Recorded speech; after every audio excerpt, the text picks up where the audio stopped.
Hey everybody, hello, and yes, you're looking at me live, not live, but yes, but drill is, let me just pop you guys up because I don't want to hold you guys, hold the phone all day long.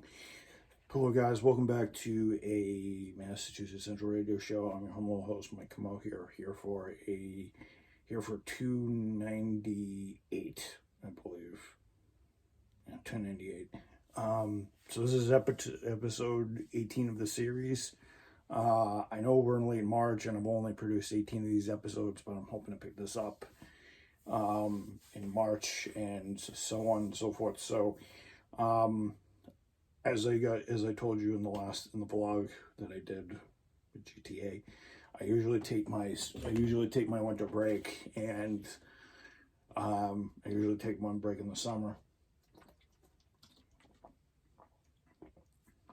for a week or so.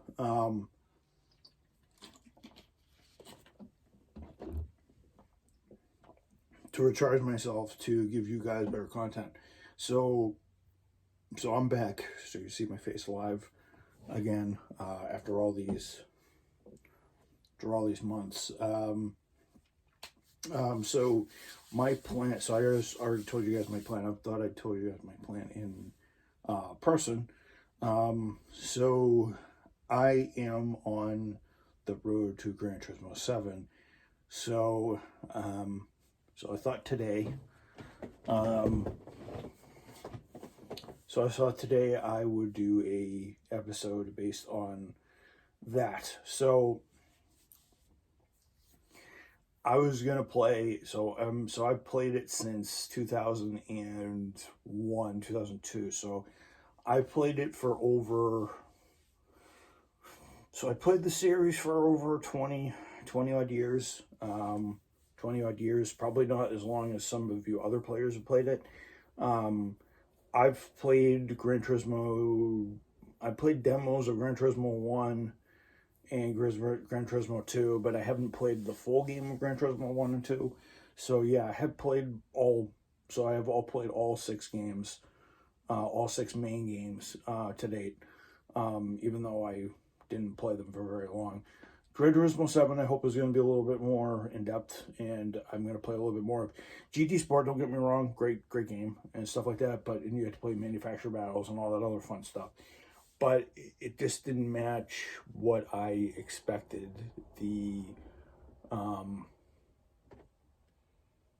it just didn't match what I expected the series to be, and what I expected the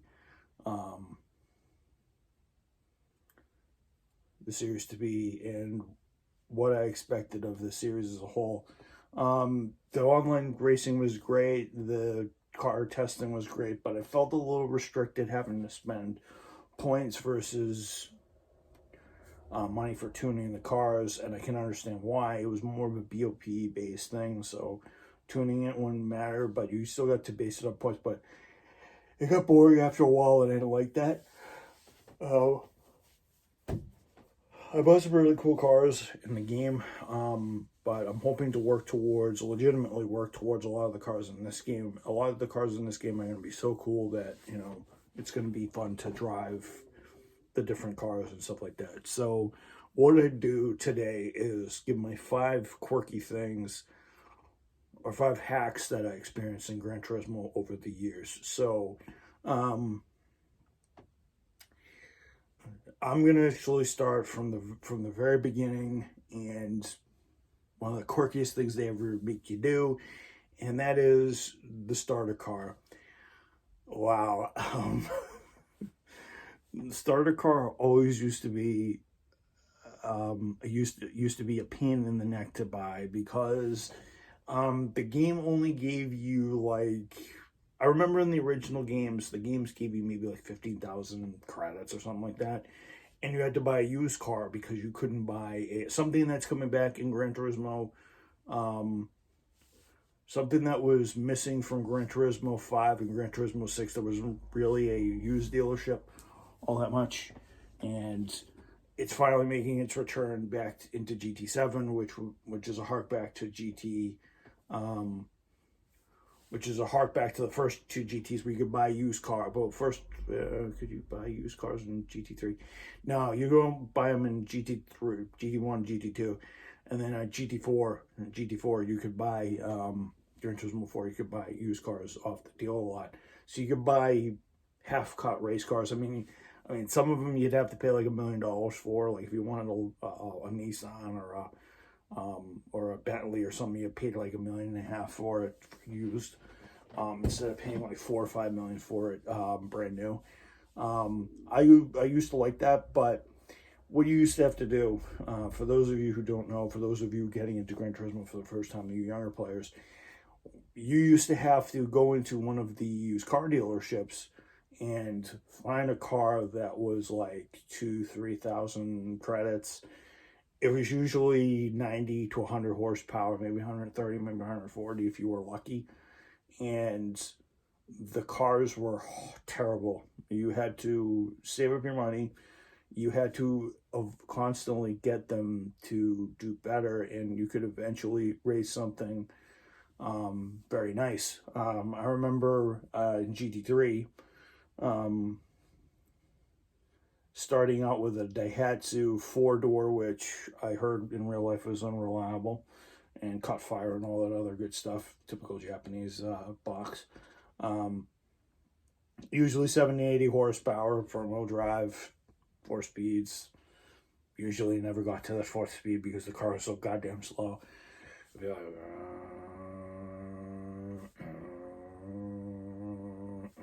And it just would be just be so annoying. And I remember you have to grind, and then you'd be able to buy the next car until you got to the championship style cars where you could race Nissan, Mazda. Couldn't race McLaren just yet. I don't think so. I don't think McLaren didn't come till later in the series when they were allowed to do the licensing. And stuff like that. So the beginner cars, you always started off with a 60 horsepower or 120 horsepower weakling that barely got out of its way, and eventually you found something nicer to drive with. And I remember my first car in Gran Turismo. I remember in the demo in Gran Turismo 1, I think it was I think I got to race a Nissan Silva or a Nissan 200ZX with about 140 horsepower, and it sucked, you know. And then GT2, I think the demo disc I had, I think I rented from Blockbuster, because Blockbuster still had this stuff in stock, because it was an old game. People got their willies from and the jollies off racing million-year-old games. And I remember when I got GT3 A-Spec, I remember starting with a Daihatsu 4-door mini box cube thing. I don't remember Cope. It wasn't a Daihatsu Cope, I think it was a Daihatsu. It was a box. I couldn't tell you the car to save my life because I hated it so much. I raced it for maybe like 100 events, got enough money. I think I got maybe a Corvette or something like that. I think I got a Corvette Grand Sport or something like that. And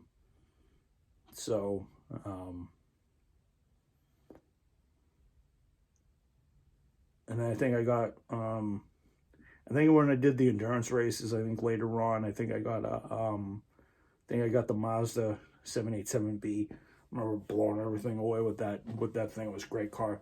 And remember doing some of the endurances that were like 300 kilometers. So you'd have to sit there for like 100 laps or so. And young old me back in 2001, I was what?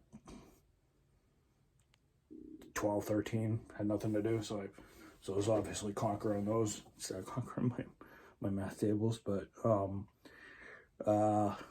yeah, I remember that GT4, same thing. I got some really cool cars in that game, but I remember starting out with a what I start out with. I started out with a Nissan 240 ZX or something like that. Some real two-door 140 horsepower weakling. GT5, I started with a Acura RSX. GT6, I think I started off with a, I think they give you more credit, so I think I started out with a Nissan 350 something, or some weird, you always start out with a 100 horsepower weakling. You can't do anything to win any races. It's not cool by any means.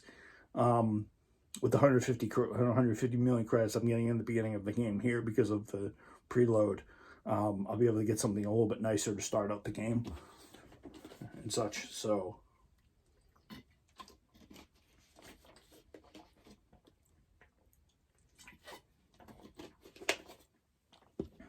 yeah, I'm pretty sure that there's going to be PowerPoint, so I obviously can't nominate. The second quirky thing was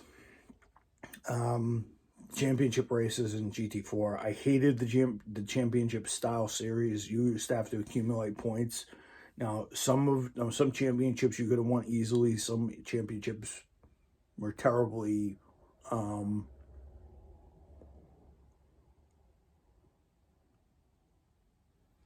some championships were horrible. I remember I did a classic championship, and I remember having a Buick Special with 650 horsepower, and I remember going to the final race at the Nürburgring. I'm like, oh, this is the final race. I'm 5 points behind. And I think I ended up finishing second, and I think I ended up losing the championship by, I think, a point maybe, because I don't know. It's weird how it was. I think I did finish to a couple of the races, you know, and the Shelby Cobra that dominated the whole series wasn't even supposed to be winning. I'm like, of course it'd be winning. And I think I ended up getting the championship, I think, on my second or third try. I think it was my third, because you had to pick. I think I picked a better car the next time, so I was able to work my way through the field and do a little bit better with that. So third would be the hacks that you could get money for. I remember in GT4 there was a tug race that you could win if you did 2 laps, and if you could beat this if you could beat this little sedan or some, I think it was either a Lotus or a Mercedes, something super slow. I remember getting super powerful cars and just nuking this thing and winning handily by maybe like a lap or something like that over this thing, because I was just so fast. I get cars with 600-700 horsepower and I just blow past it. And I remember at the end of it, if you had 2 victories, you could get a Rally Raid car. You could sell a Hyundai Rally Raid car. You could sell it for 250 credits. And I used to do this race. I used to reset it.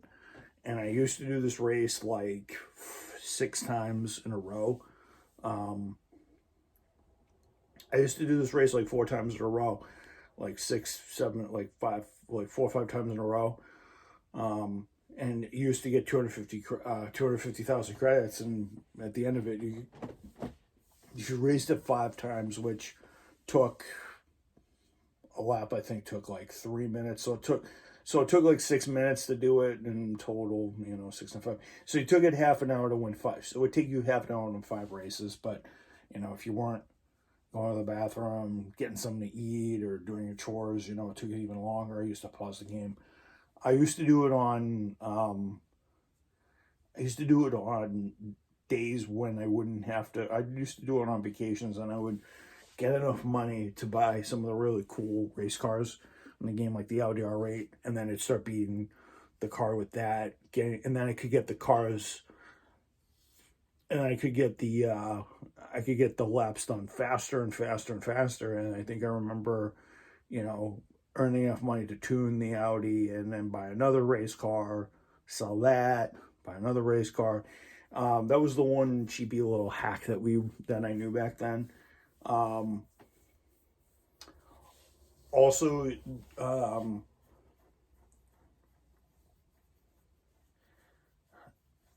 the fourth thing was some of the cheater cars in GT5. I remember when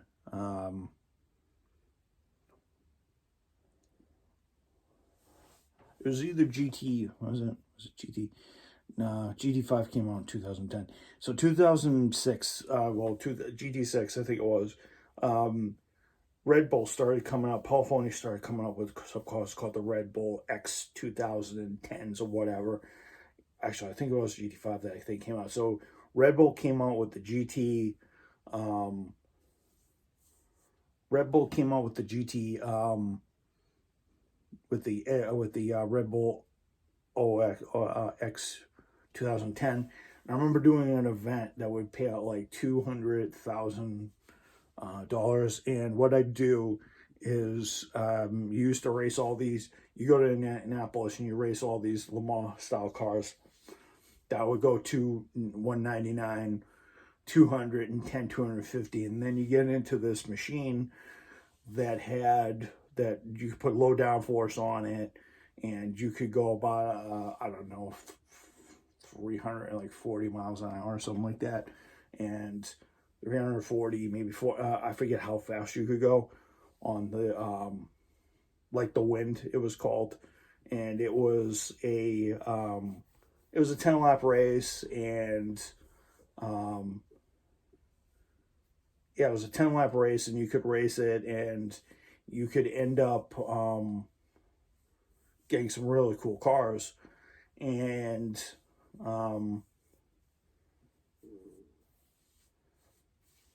you could end up getting some really cool cars.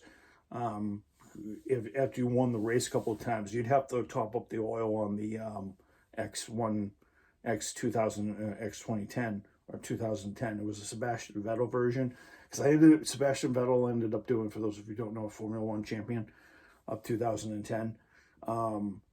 They added it on, and I remember this is back when I first started getting an internet connection on the one of the game consoles. So this was the first time we got internet on the PS3.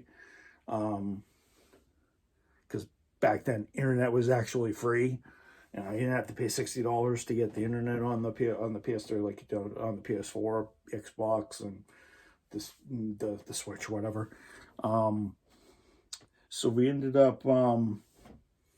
So I remember ended up doing this race called the Indy 500. Same thing. You had to go against a bunch of Le Mans cars, and you just have to race the full 500 miles. You have to race the full 200 laps.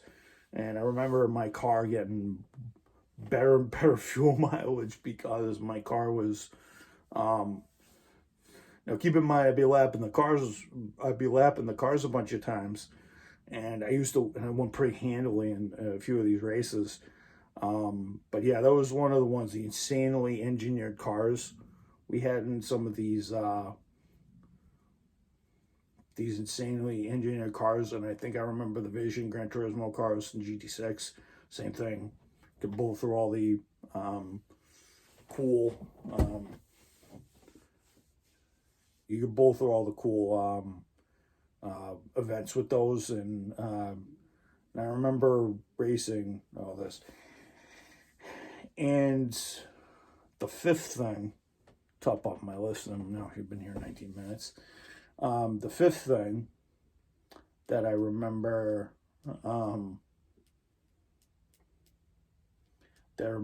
liking about the series was just the overall driving experience, I guess.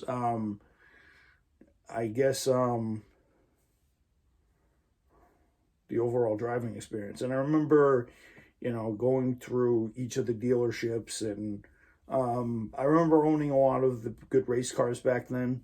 I remember when I owned, I remember in GT4, GT5, and GT6, I remember owning a couple of the Pescarola cars, and one of the Bentleys, both Audi R8s, the Audi R10, the Peugeot 908. I think I owned for the best part of a couple of years. A lot of BMW race cars and some cool machines and stuff like that. I never owned the. I remember owning the wagon, the two Mercedes Benz. I remember owning the wagon and the four-wheel wagon, and then the tricycle. The Tin Lizzie Ford, which couldn't get up the hills of the Nürburgring without going backwards. Also the little Mercedes patent wagon that would go so cool. It was I remember going around one of the speedways with that, and the lap took forever. I think I remember the lap at the speedway taking I think close to like 30 seconds or something like that, and this thing probably took like an hour, probably. And didn't get that high of a top speed. I think it only got like 4 miles an hour or something like that. So it was like, so you're sitting on this little tiller, and you're also same thing on the little patent wagon, doing nothing and just catching wind at 4 miles an hour. You know, people could walk past you with this thing. Could run past you with this thing. It was so slow. But yeah, I remember just the overall joy of just playing the game and tuning up the cars and beating everybody in free mode and doing whatever. I'm hoping GT7 has all these things. So, exploitable events and hacks and tunes and all this other stuff, so we can have some fun. And I'm hoping that they don't bring back purchasable credits, which defeats the point of earning all the credits in the game. And I can't wait for the license tests to come back, so it's gonna be fun. So I will. So yeah, those are my five favorite things about the Gran Turismo series. I'll give you 5 things I'll give you 5 things I didn't like, maybe tomorrow, Wednesday. So, and then Friday will obviously be gameplay day. So, hope you guys are raring to go for that. So, I'll do my 5 things that I didn't like about GT, the GT series. Well, actually, no. 5 things I liked. I don't want to do any. I'll do that. I'll do that in my Wednesday video, maybe. I'll do my 5 favorite. I'll do my 5 favorite. My 5 favorite. I'll do my 5 favorite cars tomorrow. So, hope you guys enjoyed that, and I will see you guys tomorrow. And as usual, everybody, long live America. God bless America. Long live the freedoms and our rights. Pray to all those out there with their souls go to rest, and for those we lost, either due to natural causes or COVID, those souls, bless them too. Also protect my friends and pray for them. Let them be strong, stay persistent, and family as well. I'll see you guys later, and good night.